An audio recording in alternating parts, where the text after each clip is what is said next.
Muchísimas gracias. Bueno, continuamos con la siguiente ponencia, que lleva el título Vigilancia de la fauna urbana dentro del concepto de One Health. Está impartida por Juan Carlos Ortiz Menéndez, veterinario de la Universidad Complutense de Madrid, presidente de la Asociación Española de Veterinarios Municipales, una amplia experiencia tanto en todo el tema a nivel de protección municipal y en lo que he visto de docencia, o sea, de impartir de cursos y de experiencia divulgativa, pues la verdad es que creo que tiene un currículum bastante extenso en esta materia. Es un tema además interesante porque se habla muy poco. Es un tema muy interesante porque es verdad que no solemos, cuando hablamos de veterinaria, no es un tema que tengamos en las primeras líneas a la hora de trabajar, y es un tema que de verdad nos toca de cerca y que creo que al final es un tema muy claro de One Health. O sea que, por lo tanto, paso a dar palabra a Juan Carlos Ortiz Menéndez. Bueno, buenos días, muchas gracias. Gracias al Colegio de Veterinarios de Zaragoza. Jesús, muchísimas gracias por la invitación. La verdad es que empezar a hablar ahora, tercero, después de dos monstruos de la comunicación y de la profesión, me lo han puesto un poco difícil. Vamos a ver cómo salgo de este asunto.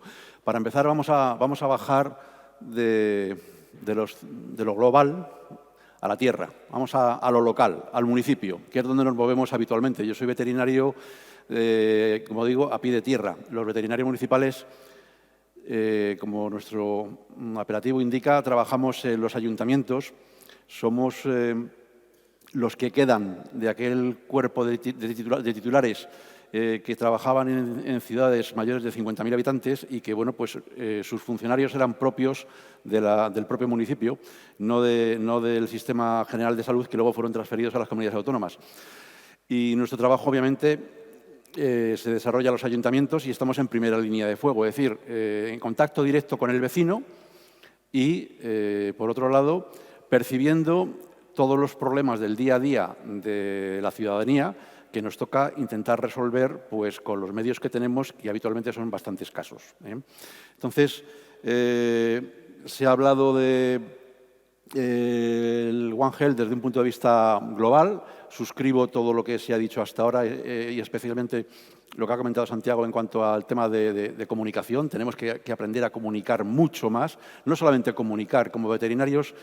Tenemos también que aprender a gestionar y a hacer muchas cosas que escapan al ámbito técnico y que, de alguna manera, pues quizás como técnicos lo tenemos conseguido, no tenemos grandes problemas, pero desde el punto de vista de desenvolvernos en una sociedad donde las habilidades directivas, donde las herramientas de gestión, donde la comunicación es fundamental, tenemos que tener todo eso en el backup, en el histórico y en la mochila para trabajar todos los días. De hecho, nosotros en alguno de los cursos que tenemos organizado un máster de gestión en centros de protección animal y se dan un módulo específico de comunicación y se da un módulo específico de habilidades directivas y se da un módulo específico de herramientas de gestión. Eso es fundamental para poder trabajar, tanto en la administración como en una empresa privada, como en una clínica, etcétera, etcétera, etcétera. Pero no obstante, aparte del inciso, voy a intentar transmitir un poco el trabajo que hacemos en el día a día a nivel municipal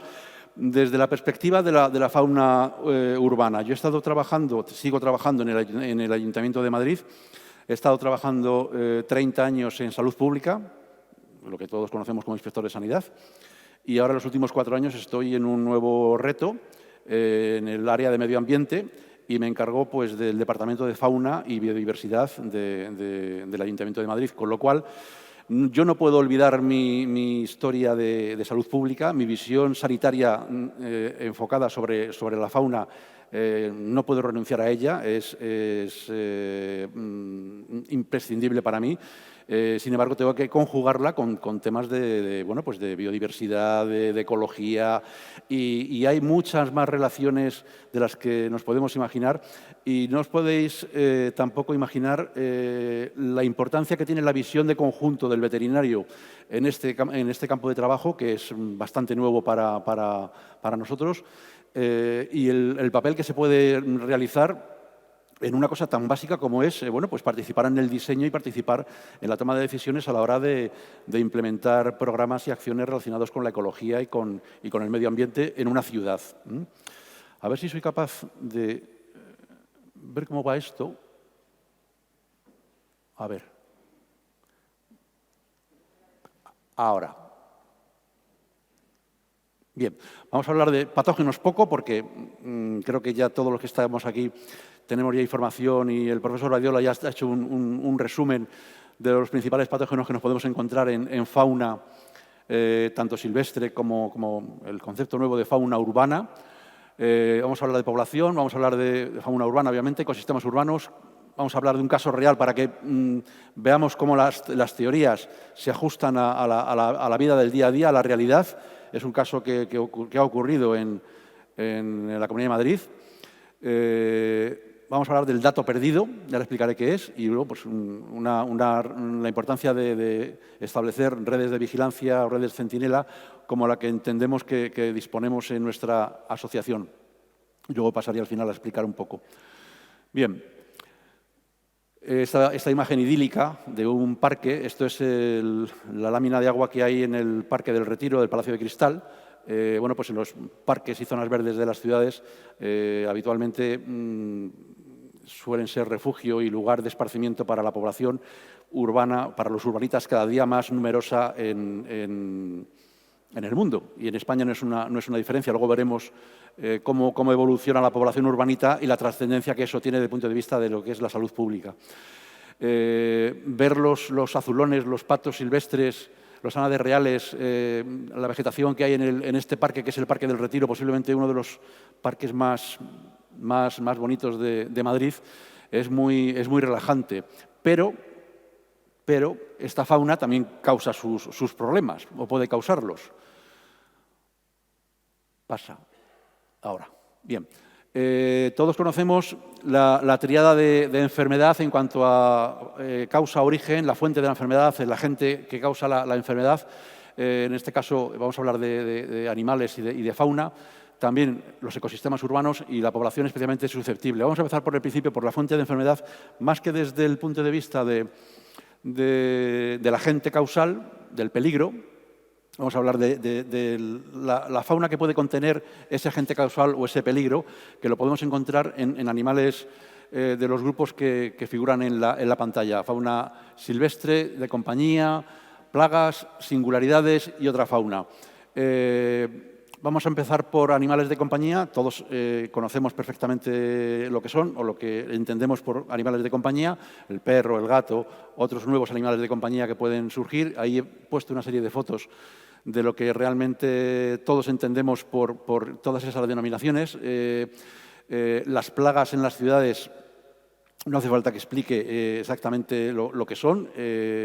Tradicionalmente, la rata, la cucaracha, quizás las palomas también, como aves, generan una problemática dentro de las ciudades que son bien conocidas y, bueno, pues está perfectamente asumido por todos que estas plagas son transmisoras de enfermedades, aparte de las molestias que puedan causar. Eso lo tiene todo el mundo asumido y no genera ningún tipo de duda, ningún problema a la hora de entenderlo.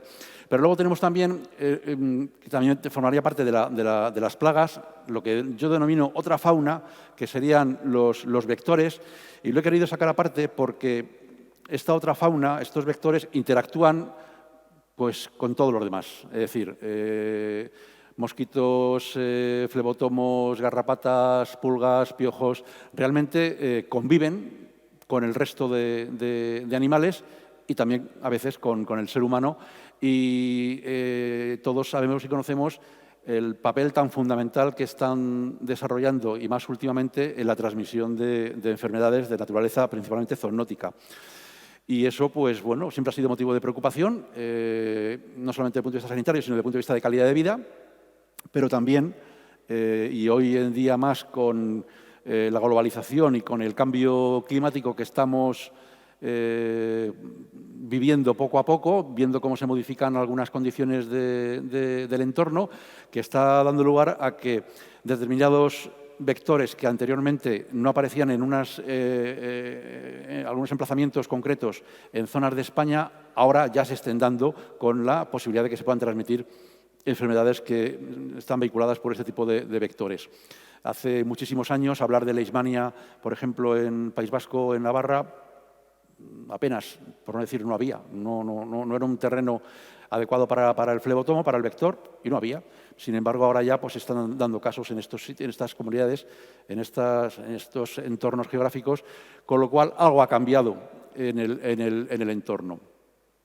En las ciudades también tenemos la fauna silvestre, la fauna que habita en parques y en zonas verdes. Tradicionalmente, los parques y zonas verdes de las ciudades han estado gestionados y están gestionados por ingenieros de montes, forestales, agrónomos, y había un predominio de todos los trabajos destinados a la flora. Evidentemente, ahora también nos toca a nosotros aprender de flora. Como decía el profesor Badiola,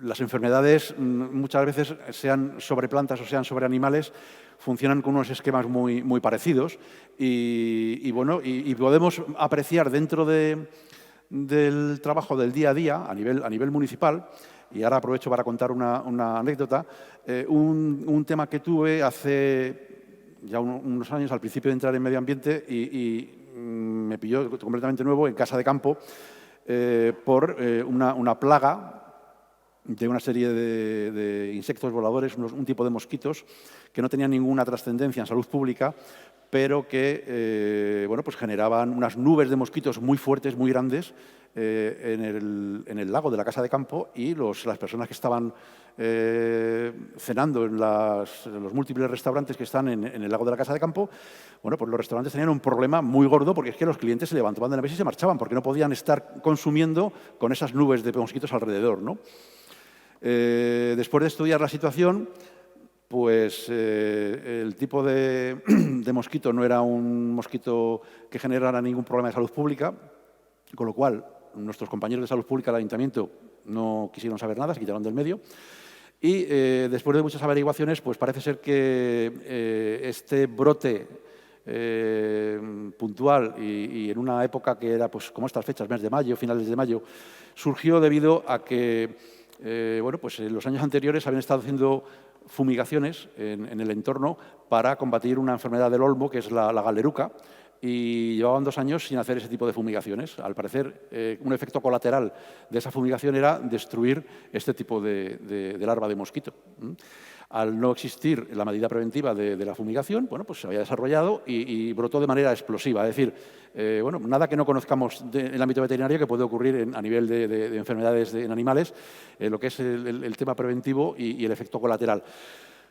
Por eso digo que la fauna silvestre que convive con nosotros en las ciudades, en los parques y zonas verdes, hay muchas más de las que podemos imaginar. En Madrid tenemos 180 especies de aves distintas, desde el águila imperial al mosquitero musical, por poner un ejemplo, un pequeño ave de 9 gramos, que casualmente en las estaciones de esfuerzo constante que tenemos en Madrid, las estaciones de esfuerzo constante son puntos de anillamiento para aves que vuelan, que se capturan y luego se sueltan. Normalmente están gestionadas por personal anillador profesional, que pueden ser biólogos, puede ser veterinario, puede ser ingenieros, y en un caso en concreto de un mosquitero musical que anillamos en Madrid, un pájaro pequeñito que pesa 9 gramos, al cabo de los 10 días, ese mismo pájaro, y lo identificaron por la anilla que lleva un código, lo volvieron a capturar en Reino Unido. Voló 1.700 kilómetros, al hilo de lo que comentaba el profesor Badiola de las migraciones. No solamente migran los patos y las ocas o los gansos, también los pájaros pequeños. Y como elemento de vigilancia, también se pueden vigilar en estos pájaros que se cogen en los puntos de anillamiento, hisopos de cloaca, para ver si portan o no portan algún tipo de virus o excrementos o parásitos externos. Es decir, las actividades que se hacen diariamente en determinadas programas que se realizan en los ayuntamientos con relación al medio ambiente, pues pueden tener un valor añadido a poquito que hagamos en cuanto a implementar programas complementarios sobre las cosas que ya se hacen. Bien, la fauna urbana, no hay una denominación oficial, es lo que venimos a llamar o a considerar al conjunto de animales, no solamente de animales silvestres, sino también domésticos, fauna exótica invasora, que, bueno, pues que están interaccionando con el medio ambiente, que de alguna forma hemos modificado los ciudadanos en las ciudades y que se genera un cierto tipo de dependencia. Todos hemos visto imágenes de la pandemia, ver a los jabalíes andando por el centro de Madrid. Es cierto que los comportamientos de los animales silvestres han cambiado, no solamente en Madrid, también en pueblos del norte de la península, en picos de Europa, Asturias, León, pues hemos visto a los osos bajar a los municipios porque el principio de ahorro de energía que prima en la naturaleza también lo aprovechan las diferentes especies. Es decir, ¿para qué voy a andar cazando si puedo ir a comer a un vertedero? O puedo ir a comer a un basurero, o puedo abrir un contenedor de basura para comer. No voy a gastar energía en correr detrás de la presa hasta que la cazo. Y esto lo estamos viendo en las ciudades. Eso, entre la pérdida del miedo al hombre, ahí veis los gorriones comiendo de la mano de una persona, el jabalí que levanta la tapa de un contenedor para poder comer. En Madrid capturamos todos los años del orden de 80 o 90 jabalíes en la ciudad. No en el centro, en la zona periférica, pero tenemos jabalíes. Entonces, bueno, pues hemos visto que, y además hablando con los compañeros de otras ciudades en el ámbito de las reuniones que hacemos a nivel municipal, que hay cambios de comportamiento y modificaciones del comportamiento de muchas especies. Tenemos en las zonas de costa, hay un problema con las gaviotas importante, que se arrojan a los patios de los colegios a quitarle la comida y los bocadillos a los niños. Eso antes no se conocía, pero para la gaviota es mucho más sencillo ir al patio del colegio a quitar la bolsa de chetos o de patatas a un niño, o el bocata, que estar pescando y tirándose al mar o pegándose con otros para coger los pescados en una red o en un barco pesquero. Entonces, esto está cambiando y esto es una realidad que tenemos y que tenemos que interiorizarla, adaptarnos a ella y, de alguna manera, pues, conocer y aprender e interpretar todo lo que ocurre y lo que puede ocurrir a partir de lo que estamos viendo. El segundo terreno es el terreno de los espacios urbanos, de los ecosistemas urbanos. Todos tenemos claro la imagen de los ecosistemas tradicionales, los acuáticos, los terrestres. España es un país con una riqueza en biodiversidad impresionante, posiblemente el primer país de Europa en biodiversidad. Y tenemos una variedad y una cantidad de ecosistemas, como podemos ver en estas imágenes, impresionante. La foto de abajo de la derecha es un ecosistema, el Pardo, es un ecosistema propio, el Monte del Pardo, al lado de Madrid.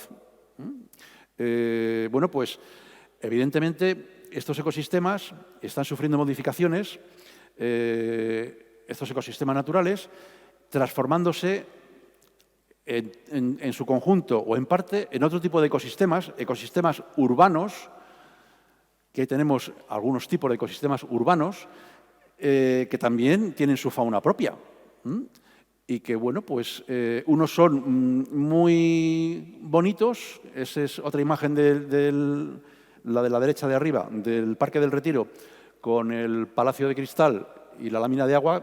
Ahí no se ven patos, pero bueno, ahí tenemos una población de tortugas de Florida importante y también mucha fauna silvestre y alguna fauna semoviente que es propia del parque, del ayuntamiento, que están todos anillados, sobre los cuales también se hace un control sanitario anualmente.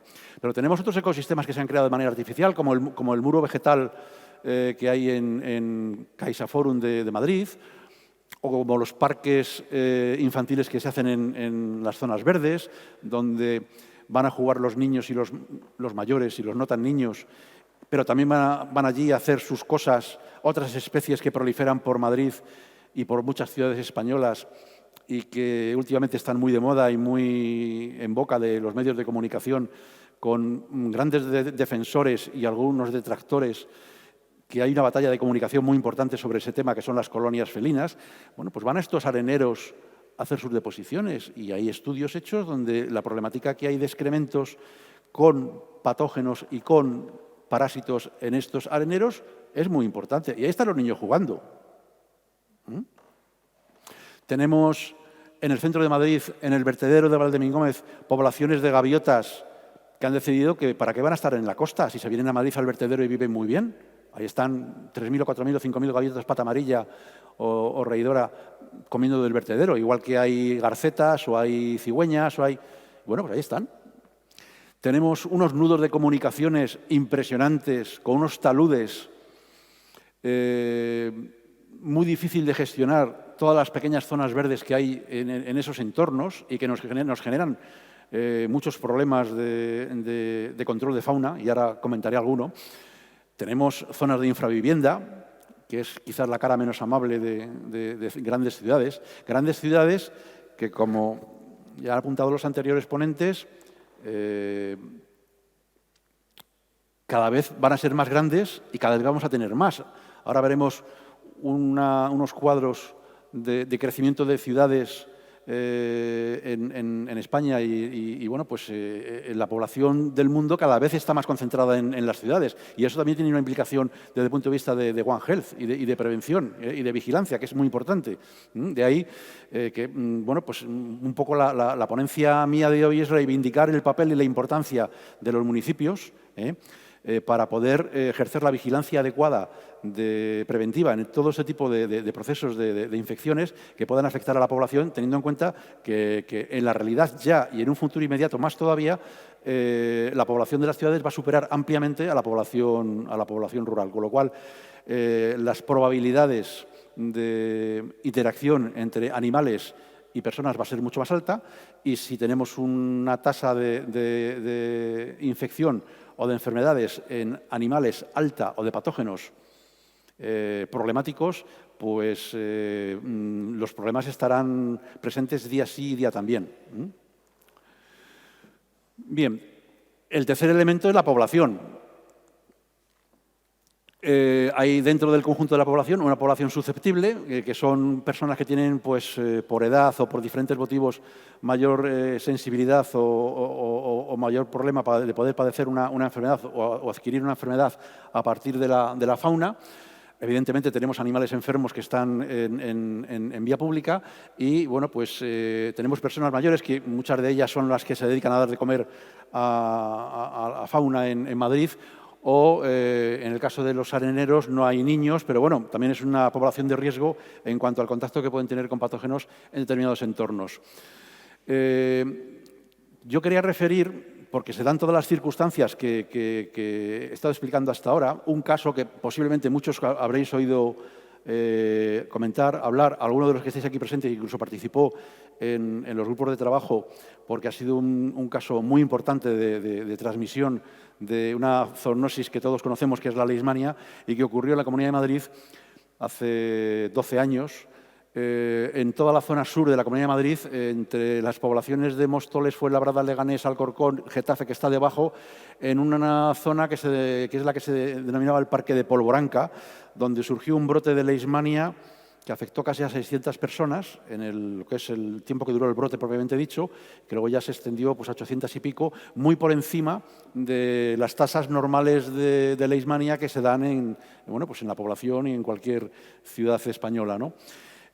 Analizando la situación, ahí la Comunidad de Madrid hizo un trabajo muy importante, y también los ayuntamientos que les afectaba por estar su población involucrada y por ser los responsables de determinadas competencias con respecto a fauna, animales de compañía y al mantenimiento de parques. Bueno, pues, ¿qué es lo que pasó para que esto se produjera? Este es el gráfico de los positivos, tanto de leishmania visceral como cutánea. Estos son los casos que hubo y el tema de población, que es lo que comentaba antes. Esta es la evolución de la población de varias ciudades españolas desde 1787, que se supone que había registros ya, hasta el 2021, y lo que ha crecido el porcentaje de incremento de algunas ciudades. Veis que las cantidades son, en algunas, bestial, es decir, un 2000% de incremento, o 2.300 o 2.400. En las ciudades donde se produjo el brote también hay crecimientos muy importantes, como es el caso de Fuenlabrada, otros menos, pero la media es un crecimiento de 427% sobre la población de 1970, no mucho antes de cuando se produjo el brote, 40 años. Y bueno, pues ¿por qué se produjo qué cambios se produjeron en todo ese entorno? En principio, toda aquella zona, hace 40 años, era una zona agrícola y ganadera. Había cultivos, eran cotos de caza, había mucho secano, había huertos y la población pues era bueno, más o menos pequeña o escasa, sobre todo en algunos municipios. Cuando llegó el boom urbanístico de la Comunidad de Madrid, esas ciudades empezaron a poblar, se empezaron a construir grandes urbanizaciones, vías de comunicación, los campos, algunos de ellos fueron sustituidos por parques, desapareció la actividad agrícola, desapareció la actividad cinegética, ya no había depredadores naturales ni había cotos de caza, cazadores, con lo cual las especies silvestres que estaban allí en aquella época, fundamentalmente conejos y liebres, crecieron un montón. Y fundamentalmente las liebres, que pasaron de una concentración de una liebre por hectárea a 30-40 por hectárea. Al mismo tiempo se crearon las condiciones para que los flebotomos pudieran vivir y multiplicarse en cantidades importantes. Javier Lucientes tiene buena información del caso porque estuvo participando con la captura de flebotomos en diferentes municipios y bueno, allí la cantidad de flebotomos que se capturaban por metro cuadrado en las trampas que se ponían era impresionante. Y obviamente flebotomos que muchos de ellos tenían leishmanía y que transmitían leishmanía.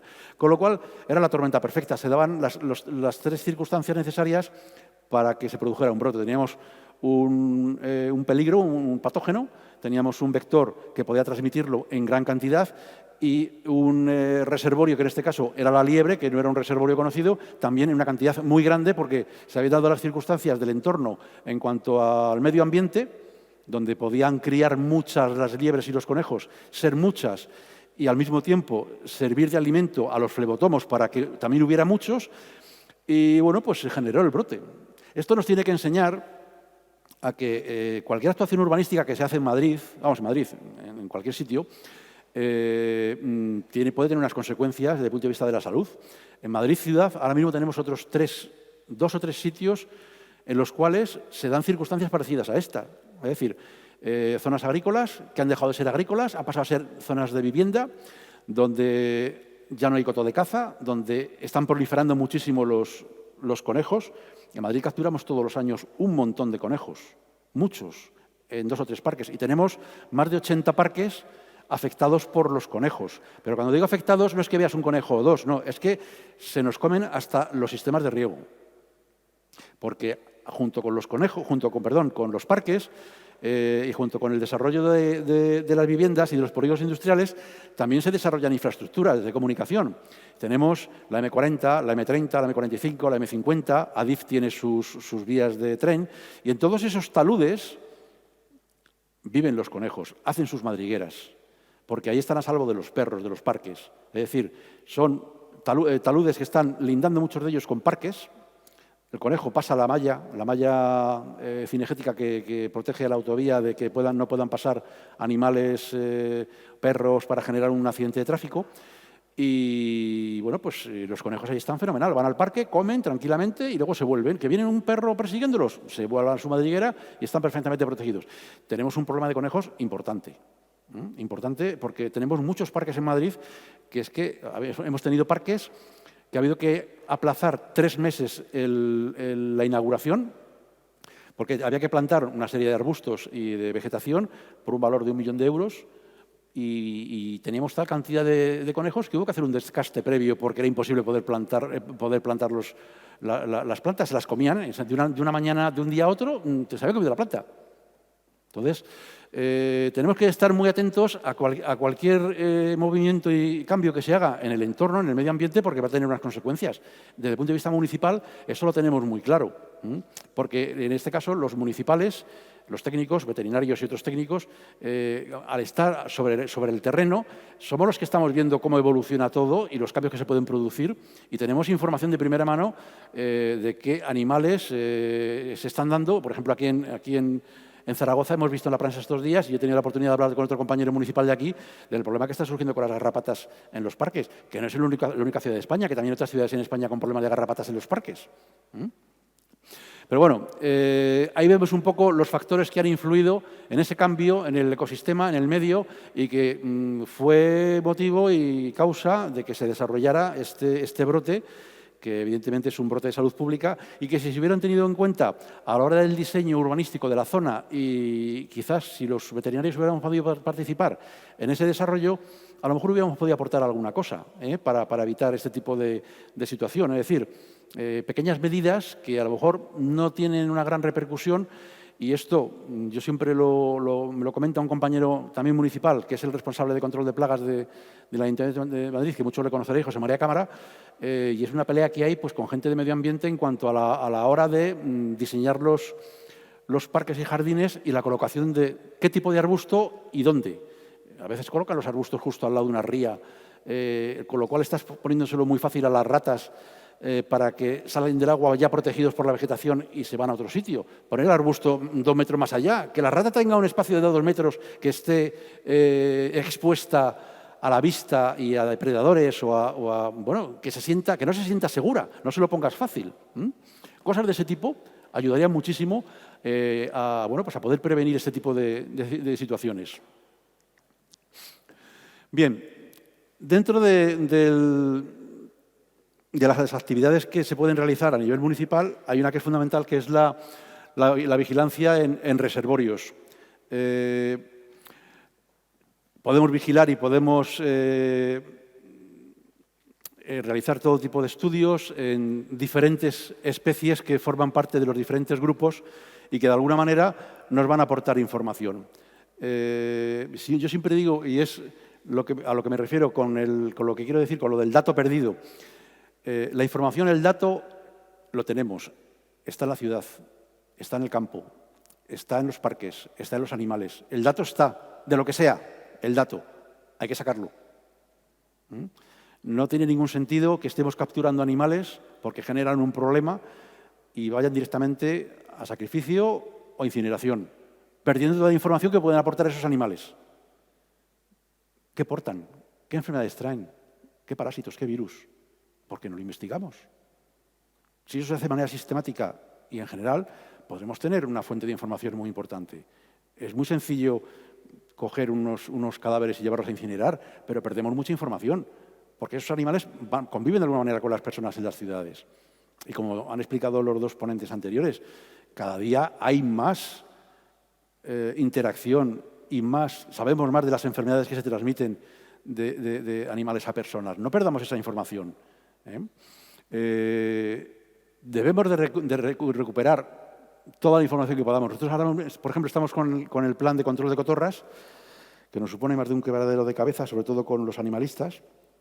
Bueno, pues aparte de capturar las cotorras, se está analizando una serie de patógenos que en su día ya tuvimos datos de estudios preliminares. Y esto es lo que se encontró en cotorras hace ya unos cuantos años, en el 2016. Una pequeña muestra que cogimos unas cuantas cotorras de Madrid. Ya encontramos que había Escherichia coli, que había Chlamydophila psittaci, etcétera, etcétera. Ahora hay más, porque antes había muy pocas cotorras. Ahora tenemos 15.000 en todo Madrid. Y evidentemente los porcentajes han aumentado. Y bueno, pues se está cogiendo cotorras tanto para esto como para otros estudios que están haciendo compañeros en paralelo a partir de los cadáveres que se les están cediendo de cotorras o de conejos o de otras especies que en lugar de llevarlos a matadero o llevarlos a incinerar, yo prefiero que sirvan para aprovechar para la ciencia y para investigar y para sacar información. Por eso digo que el dato lo tenemos, está ahí, nada más que hay que sacarle. La fauna semoviente, es decir, animales del ayuntamiento que los tenemos identificados con su anilla y que pertenecen al Ayuntamiento de Madrid y que están inventariados y que los alimentamos y los cuidamos, también les hacemos un control sanitario y un seguimiento. Aleatoriamente se capturan 20 patos de diferentes estanques del Parque del Buen Retiro y bueno, pues se miran todas esas enfermedades. Hemos encontrado a veces cepas de influenza aviar de baja patogenicidad en algún año.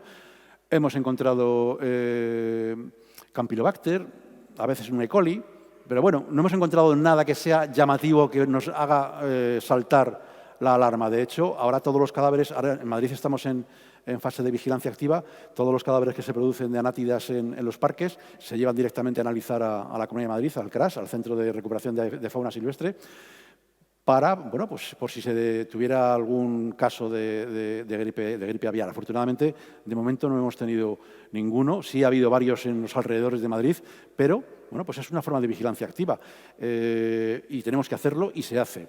Yo dudo que todos los ayuntamientos en España hagan estos controles. Entre otras cosas, por algo muy sencillo y que no puedo resistirme a comentarlo. El papel de los veterinarios en los ayuntamientos, los veterinarios municipales, es muy desconocido, entre otras cosas porque la gran mayoría de ayuntamientos no tienen veterinario municipal. Ojo, y me estoy refiriendo a los ayuntamientos de más de 20.000 habitantes, que ya tienen una estructura administrativa que tiene una cierta importancia, y el 80% de esos ayuntamientos de más de 20.000 habitantes no tienen veterinario municipal. Son 360 ayuntamientos, que es una bolsa de trabajo importante a tener en cuenta como salida profesional. Y no les va a quedar más remedio que meter poco a poco veterinarios municipales por todo el tema de bienestar animal, de protección animal, de salud pública, de One Health, de control alimentario, que también es una parte de One Health, etcétera, etcétera, etcétera. Poco a poco, y eso es tarea de todos. Es decir, los políticos se mueven por lo que dice la prensa y por las necesidades que les generan los ciudadanos. Podemos empezar a preguntar a nuestro alcalde, no en mi caso, en otros muchos casos, que por qué no tiene veterinario municipal su municipio, que quién controla determinadas cosas que hacen los veterinarios municipales, que lo explique el alcalde. Os llevaría muchas sorpresas. Pero yo creo que debemos de hacerlo. Si queremos, como decía Santiago, ser proactivos y ponernos en modo acción en el One Health, es generar la necesidad y comunicar la necesidad. Vigilancia en animales de compañía.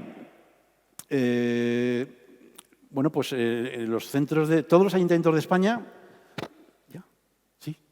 todos los ayuntamientos de España, por normativa, tienen la obligación de recoger los animales de compañía, perros y gatos que se encuentran en vía pública. Y eso está regulado por casi todas las normas de ley de protección animal de las diferentes comunidades autónomas, y todo deriva y recoge una ley de gobernación, un decreto de gobernación del año 1860 y tantos, creo, cuando todavía había muchos casos de rabia en España, que obligaba a los ayuntamientos a matricular y a recoger todos los perros que estuvieran abandonados en vía pública. Eso se ha mantenido, afortunadamente, pero los ayuntamientos todos tienen la obligación de recoger animales y de tener un centro de recogida de animales. Y en esos centros de recogida de animales llegan los animales que se recogen, los abandonados o los perdidos, y llega el perro o llega el gato con sus parásitos, con sus garrapatas y con sus virus. Y ahí tenemos otra gran fuente de información de patógenos que algunos de ellos pueden afectar a personas. Y no se está aprovechando en muchos casos. Ahora, esto va en línea con lo que hablaré al final y comentaré al final con lo del el plan de vigilancia.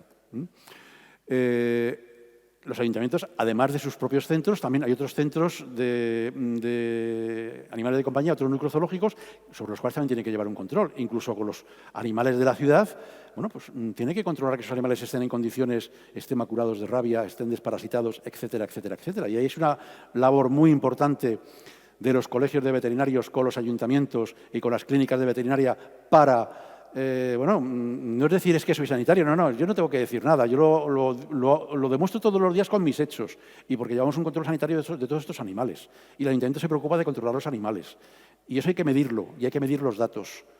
Si no vale, las opiniones se las lleva el viento. Hoy en día, si somos técnicos y queremos ser técnicos, tenemos que respaldar todo con estudios y con datos. Si no, no vamos a ningún sitio.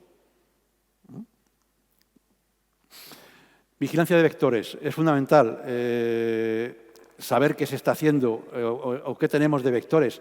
He tenido la oportunidad y la suerte de compartir escenarios y bolos, como dicen los artistas, con algunos de los profesores que están aquí hoy, como el profesor Lucientes, Y bueno, pues el papel de las vías de comunicación en la transmisión de determinados vectores, como es el caso del mosquito y las autovías en España, está más que demostrado que se te mete un mosquito en el coche en Barcelona y te llega hasta Madrid. Entonces, las ciudades necesitan tener, no digo todas las ciudades y todos los municipios, pero sí al menos un tipo de ciudades de unas ciertas dimensiones. El control vectorial no es simplemente derratizar o desinsectar. Es necesario tener programas de vigilancia, estaciones de captura de insectos para poder ver qué es lo que nos está entrando, poder analizar todo eso. Eso tiene que ir dentro de los pliegos de contratación en todos los municipios a la hora de hacer los programas de la lucha de control contra las plagas. La vigilancia de los vectores es fundamental. Las tradicionales, ratas, palomas, y los vectores que estamos viendo últimamente que están proliferando. Y en cuanto a lo que comentaba antes de los estudios, dentro de la asociación, no son de la asociación obviamente, son centros municipales, pero contamos o disponemos con acceso a 67 centros de protección animal de otros tantos ayuntamientos. Bueno, ayuntamientos son más, son 1.128 porque hay algunos centros que son mancomunados o diputaciones o cabildos y que recogen a bastantes ayuntamientos, donde se recogen animales de 1.128 ayuntamientos en 30 provincias españolas. En estos centros, que están gestionados todos por veterinarios municipales, pertenecen a la asociación, entran todos los años en torno a los 60.000 animales, perros y gatos fundamentalmente. Es una fuente de información muy importante. No podemos dejar de perder esa información. No podemos, yo no sé si hay en España alguna otra red como tal de centinela que pueda aportar todos estos datos o tener todos estos centros. Sí, se pueden hacer estudios en muchas clínicas y en muchas ganaderías, pero como tal red ya con un veterinario al frente y organizados, bueno, tenemos y no sé si habrá alguno más por ahí. Y habitualmente pues sí hacemos y colaboramos con trabajos y hay algunos de los pequeños trabajos que se han hecho, algunos no están publicados, otros sí.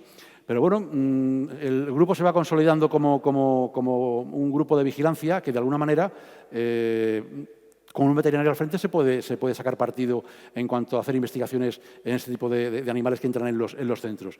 Se han hecho estudios sobre leptospira, se han hecho estudios sobre proteína C reactiva para ver las condiciones de los centros de protección y cómo influyen la gestión y el manejo de los centros sobre el bienestar animal en estos animales que llevan mucho tiempo en los centros, y se ha demostrado que determinadas pautas de manejo influyen favorablemente en disminuir el estrés en los animales, sobre todo en aquellos centros que ahora, gracias a las leyes de sacrificio cero que se han puesto tan de moda, se han convertido en centros de maltrato institucional de muchos animales que se tiran allí encerrados 1 año, 2 años, 3 años, porque no hay forma de darlos en adopción y tampoco se pueden sacrificar. Es decir, yo no estoy diciendo con esto que haya que sacrificarlos, ni muchísimo menos, pero lo que sí quiero decir y dejar muy claro aquí que dime cómo es tu centro de protección animal y te diré cómo es tu trabajo con los animales en el ayuntamiento. Si queremos tener un centro de protección animal vacío, tenemos que trabajar con los animales en la ciudad desde el kilómetro cero, desde el primer eslabón de la cadena, desde que una persona adquiere o le regalan o adopta un animal. Si queremos tener un centro atestado, mira para otro lado y no hagas nada. Tendrás un centro atestado de perros y de gatos. Y luego te regalan las vestiduras. Y bueno, pues el último estudio que hemos hecho ha sido una colaboración con el profesor Sánchez Vizcaíno sobre el COVID en mascotas. Y bueno, pues ahí participaron 19 centros con más de casi 2.000 muestras que se recogieron en animales y bueno, se ha publicado en revistas internacionales y de alguna manera pues, reivindicar el papel de los veterinarios municipales y las posibilidades que tenemos de trabajar y de hacer cosas en pos de la salud pública, de la One Health, a nivel de ayuntamiento, que es lo básico. Luego se podrán hacer cosas a nivel de universidades, a nivel de ministerios, a nivel de uniones europeas, pero vamos a empezar por el principio, por abajo. Porque si abajo no funcionamos, arriba no van a tener tampoco mucha chicha. Y nada más. Agradecer la atención y a vuestra disposición para las preguntas que queráis hacer.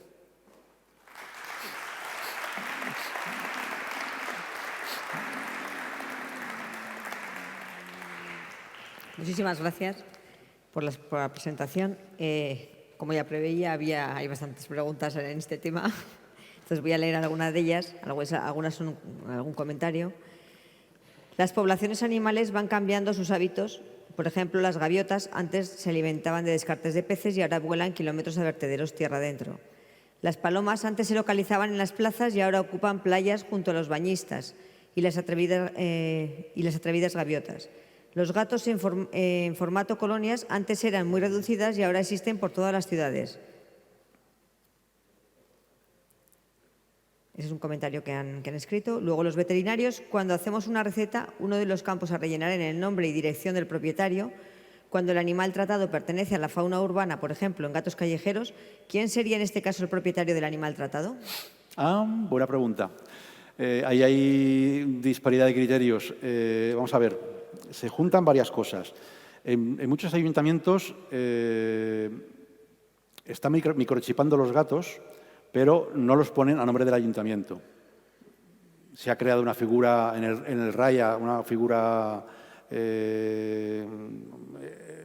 por decirlo, única o específica para estas colonias, pero eso no exime de responsabilidad a los ayuntamientos. Es decir, hay una cosa que se llama responsabilidad patrimonial, que los ayuntamientos son responsables de cualquier cosa que pasa en su ciudad, que le pasa a un ciudadano, y que si ha habido un fallo en el sistema municipal de control o en una acción que no ha estado bien hecha, tiene una responsabilidad que tiene que compensar y que tiene que indemnizar al ciudadano. ¿Y por qué no puede ser una agresión o una mordedura de un gato, por ejemplo? Eso no se lo va a quitar nunca al ayuntamiento. ¿Esté microchipado o no esté microchipado? O un gato que salta a la calzada y el conductor, por no atropellar al gato, pega un volantazo y atropella a una persona y genera un siniestro. Y luego pues se ve que el gato no tiene microchip, estaba suelto, y más si ha habido alguna denuncia previa de vecinos que hay gatos sueltos por el entorno. Hay una responsabilidad patrimonial que tiene que pagar el ayuntamiento. Las entidades que favorecen y que se movilizan a favor de las colonias felinas, en general, quieren tener un gato al que atender en la vía pública, pero no quieren tener ninguna responsabilidad. No se lo llevan a su casa, lo atienden en la calle, pero no quieren tener ninguna responsabilidad porque, según ellos, es responsabilidad del ayuntamiento. Entonces, ahí hay un punto de conflicto importante. Es un tema que va a traer, está trayendo ya mucha cola y mucha polémica porque, bueno, pues lo comentaba el profesor Santiago Vega, la batalla en la comunicación en muchos casos la están ganando las entidades animalistas, hay que reconocerlo. Y no estamos siendo capaces los veterinarios de abordar el tema adecuadamente. Yo, no sé, a mí los animales me gustan todos y no voy a admitir que ningún animalista me dé un carnet de protección animal. Yo lo llevo en mi título de profesión veterinaria. Otra cosa es que tengamos unas escalas de valores distintas, ¿no? Y como veterinario de salud pública, pues a la hora de tomar decisiones tengamos en cuenta la salud pública y hagamos nuestras recomendaciones. Y sobre todo pongamos los medios para que no llegue el problema a ser incontrolado o incontrolable. En Madrid tenemos unas 2.000 colonias de gatos. No sabemos cuántos gatos hay. Y si yo le pregunto a mi compañera, oye, ¿cómo vais con esto? Como pueden. Podemos tener 40, 50.000, 60.000 gatos en la calle. Con sus problemas, claro. ¿Y quién es el que paga los microchipados de esos animales cuando están...? Pues a veces los paga el ayuntamiento, si tienen programas activos de esterilización, que en muchos casos se hacen en colaboración con colegios de veterinarios y con clínicas. Entonces, bueno, pues el microchipado lo paga el ayuntamiento y normalmente suelen pagar la esterilización y el microchipado, punto. El tema de gastos ya... que las entidades animalistas se ocupen de la alimentación y de los cuidados veterinarios. Pues claro, es que es un pozo sin fondo. Muy bien, otra pregunta es, leptospirosis en las ciudades. Como veterinarios clínicos, ¿qué hay que recomendar a los tutores de los perros y cómo podemos concienciar a la sociedad? Bueno, en el caso de la leptospirosis tenemos claro que hay vacunación. Entonces, bueno, la mejor prevención es vacunar. Y después, en aquellos lugares en los cuales, desde el punto de vista medioambiental, sean entornos favorables a que puedan existir leptospiras, bien porque haya alguna otra especie que pueda tenerlas, como pueden ser ratas o otro tipo de especie animal, llevar un control y ponérselo difícil para que ese tipo de especies tanto las de animales como los peligros, las leptospiras, puedan progresar y puedan crecer. Es decir, si hay que desecar terrenos o hay que reducir la incidencia de roedores, las medidas que haya que tomar. Pero vamos, evidentemente hay que apostar siempre por medidas preventivas.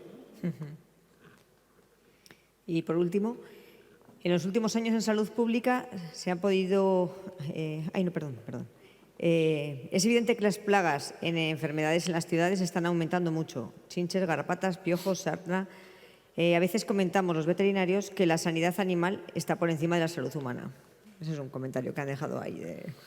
Bueno, vamos a darle la vuelta al planteamiento. Si no tenemos sanidad animal, difícilmente vamos a tener salud en las personas.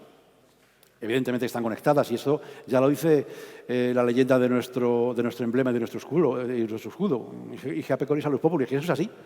Y no es de ahora, es de hace ya muchísimos años.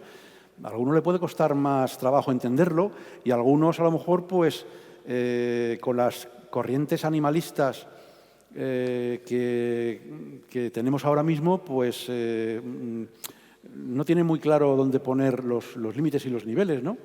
Y yo coincido con lo que decía Santiago. Yo tengo un hijo que es biólogo y me hace unos planteamientos que digo, vamos a ver, lo que me estás contando no me lo puedes contar si no has visitado ninguna granja. Vente conmigo, vamos a ver granjas y luego me hablas de bienestar animal. Pero los jóvenes están repitiendo el mantra que les llega por las redes sociales. Y esa batalla o nos metemos en ella a ganarla o no vamos a hacer nada. Lo que pasa es que nosotros tenemos que ganarla con datos y con estudios científicos, no con opiniones. Las opiniones se las lleva el viento. Esa es mi opinión. Muchísimas gracias, Juan Carlos. Gracias.